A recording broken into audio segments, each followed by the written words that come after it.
hear even more on your own time, we have some lovely merchandise that we will trade for money right over there by the lit up the trunk. Or unless you have like a gas station, we'll take direct gas. We're on tour for the next 2 months. We've quit our day That's where it's jobs, going, guys. right? To the This tank, is real. so.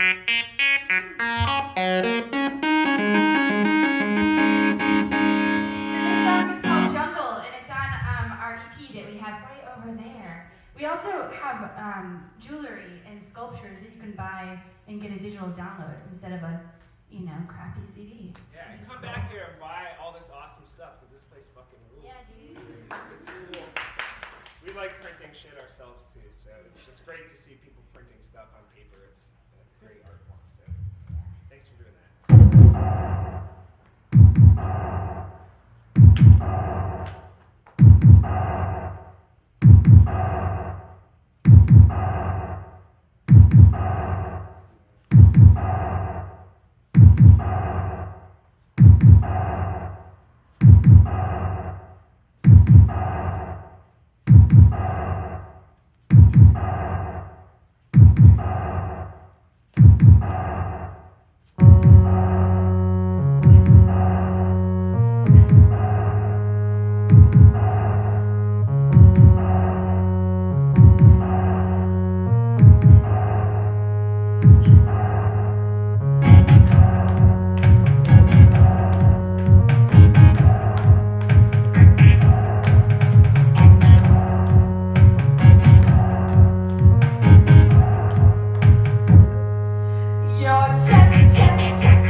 Hi there. Hello. How are you doing? My name's Joel. I do reports for Troy Night Out. Oh, okay. And you've got a display that's all about... Alternating heavy belief. Childhood. And what's that? It's a disease that affects children in which half their body can become paralyzed for minutes to days at a time. Yeah. And they're trying to raise money through this and other things to help find a cure. Cool. So you probably have a personal connection to this somehow? This is my daughter. Oh, Right here, okay. and she has it. She's 3, so she has. She can go days where she can't move at all. So she can't walk, Wow. talk, do anything, barely eat. But then it goes away. So like she wakes up and she's normal again. But she still regularly cannot walk. So That must be interesting, it's put very it mildly. strange. It's very rare. It's There's one only in a million. yeah, 1 in a million. And does science know what makes that happen? It They just sounds so just strange. figured it out what caused it. It's a mutation, a de novo mutation of one of the genes. They figured out which gene it is. So now all future research is going to be to try to figure out how that happens and what affects the gene to try to find a cure. Wow. Wow. No one really knows about it. It's very strange. Yeah, that's why we're trying to come out here, spread the word, because it commonly goes misdiagnosed as other things since people don't really know about it yet. So it's trying to spread the word so Yeah. more kids that do have it can get properly diagnosed, get the help that they need. Wow. And so out of the blue, it'll strike and paralysis is what you're talking about. Yeah. Yes. So she just loses all tone and just can't move. And does she understand what's going on? Can she tell you? She can't really. She just learned to talk, so she's 3. She just learned to Oh. talk. Everything's delayed because of that. Okay. But she knows when it's coming. She's very upset and cries. I'm sure. Yeah, So what's the cure then? we don't know. That's right Okay, now. We that's have. where we're at. There's a medication that sort of they think controls it, but not in every case. But we can't get that in America, so we have to get it from Canada or Mexico. So not enough people need it here, so the FDA has it. There's nobody to really advocate to get it approved. So that's the only real thing. Wow. Yeah. Well, I guess there's nothing to do about it but raise awareness and let people know what's going on and try to track down some money for research. I Yep. guess that's the whole thing. Well, best of luck. Good luck to you. Thank you. Thank you.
What is Habitat for Humanity, in case we didn't know what it was? Yeah, Habitat for Humanity is we're a nonprofit home builder. So we build homes for people of lower income, and we build it with volunteer labor and donation of money and materials to actually build the home. And then we have a selection process in which we select families from the Capital District. We bring them into our program. We go through educational requirements. They have sweat equity requirements, and then we sell them the home at 0% interest. And the home is also very cheap because we are able to do it with volunteer labor labor and donations. So Cool. So this sounds like the ideal thing for our day and age, when people are struggling and homes are expensive and people need help. yeah, I mean, all of one of the qualifications for our homeowners is that they couldn't afford a home of their own outside of our program. So these are people that normally wouldn't be able to qualify for a mortgage, and so we accept them into our program and give them another chance. Beautiful. Yeah. So, are you building anything in Troy? Absolutely. What's going on? We actually just merged with the Habitat for Humanity in Rensselaer County. So we were only serving Albany County, and then the two counties decided that we could do more. We combined forces. So we opened up an office location here in Troy. We have an executive director that deals specifically with the homes that we're building in Troy.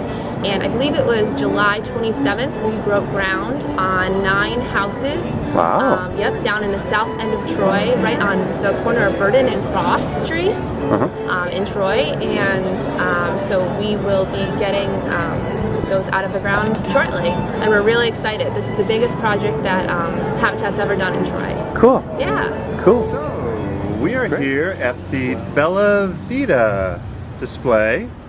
And what is Bella Vita? Bella Vita is beautiful life, and what this project's all about is in honor of Troy Little Whitley, historic Little Whitley, and we want to bring attention to the area because it needs revitalization, like many of the neighborhoods. Okay. And 30 artists have been trained around the Capital District to do fresco painting, which is painting on plaster. It's an old ancient art. It's probably the oldest art form. Sure. And here's 2 samples of frescoes. All these frescoes are hung in the businesses, storefronts. So let me just show you this booklet here, which has them all numbered 1 through 30. And then the center of the booklet has a map of where they're all located. Okay. The back page is the voting page, and the top winner gets a trip to Italy for 2. After the voting's over, then we're going to have them auctioned off at the Italian Festival, September 16th at 12 o'clock. So this is a whole organized movement almost to bring frescoes to Troy. Yeah, and put us on the map. And yeah, a lot of people are really touched by it, are interested in it, and it's making it rock down there. Yeah, because they're all through other businesses, and there's a lot of businesses that people weren't aware of that now they know, such as Rod's Upholstery. There's Shabadastry just opened up, so it's really been a good thing for the community. And did you come up with this idea? I came up with this idea. I went to Italy last fall, and I was so inspired by all the art. And I live in Troy Little Whitley. Okay. And I thought, I just got to do something. I didn't know what it was. Yeah. I knew I was going to do something. And it just evolved. And every corner, when I got to a new phase of it, other people showed up to carry it forward, and then other people. And now we're doing the auction. So, and I've gotten Randy Cirrus from the Real Seafood Company. He does auctions for charitable, organizations, and he agreed to do ours. So everything just keeps falling into place. Wow. So you came up with the idea, and it was the right idea at the right place at the right time. I guess so. Yeah. Well, and cool. Here I am. Okay, and it looks like we're here at the Green Party table. Yes, absolutely. My name is Peter Lavinia. I'm running for state senate here in Troy in the 44th district. Great. And we're out here trying it out, trying to talk to people about the campaign, about the Green Party. And what is the Green Party? What makes it? Obviously, everybody knows what the Green Party is, but you must have a synthesis, a little best pocket description of it.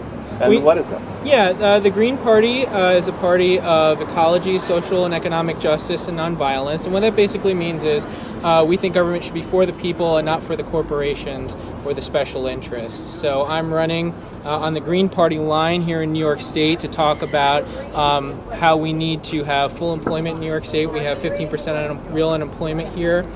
We need to have more funding for schools and healthcare. I'm in favor of single-payer healthcare for everybody in in New York State. I'm in favor of expanded access to government. I think there's a lot of problems with government in Albany. I think that we have to have campaign finance reform so that we have public financing of elections and get as much money out of politics as possible so we don't have scandals like what just happened with Sheldon Silver and Vito Lopez.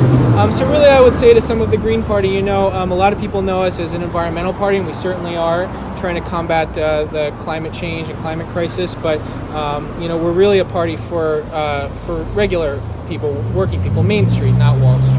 Right, So. right. Well, the thing that confuses me is that everything you're saying makes absolutely perfect sense. There's nothing about it that doesn't make sense and that wouldn't appeal to everybody. Sure. And yet, we have a politics that's incredibly polarized, and everyone speaks in code. Yes. And nobody's honest about the first thing. Is that something about our culture that's lost in mythology, or why is it this way? Is there a reason why things have come to this path? That's complicated. I teach politics, actually. I have my PhD in political science, and this is something that I think about on a regular basis besides doing this. And I think there are a couple reasons. I think number one, politics is so dominated by people who have money. And so you have, two candidates right now who are running who everybody knows. I mean, we have a candidate too for president, Jill Stein, but it's tough to get the information out there because we don't have a ton of money. So I think that these, the Republicans and the Democrats, they have little issues that they disagree on, and they play them up, things like abortion. Sometimes, people get very angry about them. But on the whole, most of what they agree on is similar. They want tax cuts for the wealthy, sending jobs overseas. They want foreign policy to be about bombing people instead of diplomacy. And so I think that what happens is you get people who grow up either Democrat or Republican, and when a voter has voted about 2 or 3 times for the same party, they kind of get involved in that like a sports team. That's, political scientists have studied this. And so it's almost like you're rooting for the Yankees or the Red Sox when you're a Republican or Democrat. You don't really think about the issues. And if you do, there are a lot of people who come up and say, I agree with you. And in fact, when you look at issues like single-payer health care or about ending the wars in Afghanistan and Iraq, there's large majorities on the side of what the Green Party supports. But either people don't hear about us, or they think, well, they're not Democrat, Republican. We don't know what they stand for, right? Or they'll never win, right? And that becomes a catch-22 because if nobody wants to vote for us, then of course we won't win, and then the cycle keeps going. So it's that there's a mainstream conversation that's dominated by moneyed interests, and so the range of things that are discussed is incredibly limited, and these bigger questions about how people are really going to live are never brought up. I think that's right on. I think that the larger issues are very rarely talked about, or they're not talked about in any depth. And so that's what we're trying to do, and it's an uphill struggle. But I think that when people do hear about the platform that we have, or they hear about the issues that we support, most people they say, yeah, we like the Green Party, we'd like to see Greens elected. And I think that if we had systems more like they have in the rest of the world, where if you get a certain percentage of the vote, you get a certain percentage of the seats in the legislature, that people would be voting for the Greens, or they'd be voting for the Libertarians, or someone else, who might represent their interests better than, say, the Democrats or the Republicans, right? Right. And at the same time, I'm depressed and despondent about all this. I feel like there's an inevitability that your cause and what you're talking about is so self-evidently, obviously true that people will get over their reluctance to change teams and perhaps start voting in their own interests.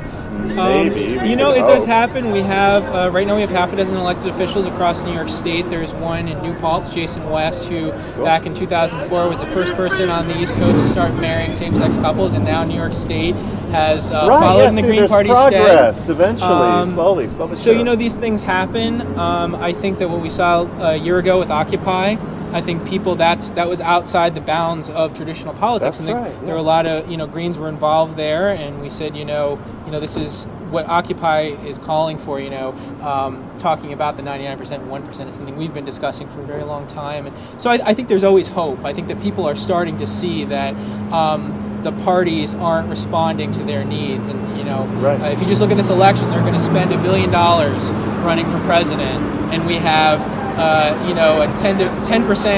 8 to 10% unemployment rate that the government talks about. And then when you look at how many people are underemployed and just dropped out of looking for work, it's really more like 15 to 17%. You don't talk about that, and they're not talking about the climate crisis, the hottest summer on record. Corn is drying up all over the Midwest, and our farmers, are having issues out there getting water out of the aquifers now because there's just nothing left. Those are real issues that the parties aren't addressing, and because of the people that are giving them money, I don't think they're going to address them very well. So it's possible, and I hope that it's probable in the next few years that we'll start to see people break, like you said, and vote, for a different party. All right, you guys ready? When the moon hits your eye like a big pizza pie, that's amore.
play these, and it's a sound and vibrational meditation.